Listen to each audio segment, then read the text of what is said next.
The age of discovery throughout the late 19th century and its supposed massive leaps in progress was largely a propagandistic push toward conquering the non-Western world under the veneer of scientific expansion, colonization supposedly justified through the argument that it led to a greater understanding of science and our world. The surmounting of the supposed insurmountable sublimes of nature was a major fixation in this age, notably expressed through several expeditions to places like the Earth's poles, and that never truly died. Mountain climbing for the purpose of overcoming the divine of nature continues to this day, with the mythologized Mount Everest as its predominant example. Mountain climbing, then, is an abstraction of destruction, a conquering simply to conquer, violence just for the purpose of gaining material notoriety. This idea is explored throughout the 1984 work Ice Climber, which in spite of its generally simple existence has its cerebral and satirical qualities. It's an expression of the violent nature of this assertion of ownership over the environment. The characters Nana and Popo face a stiff, slippery, and arduous climb to an unsatisfying and empty conclusion. No realization of greater truth or divine absolution is made upon conquering the mountains of Ice Climber.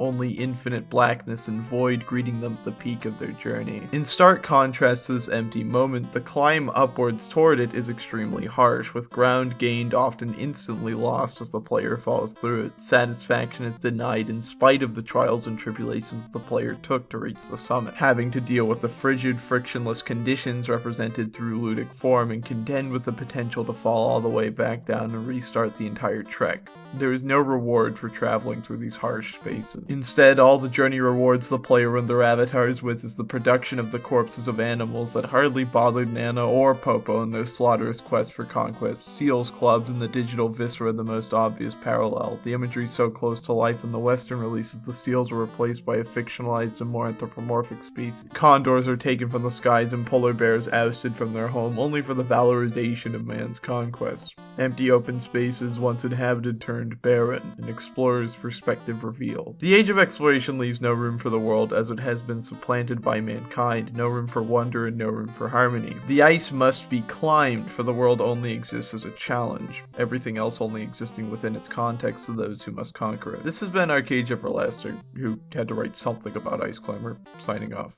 Thank you for watching.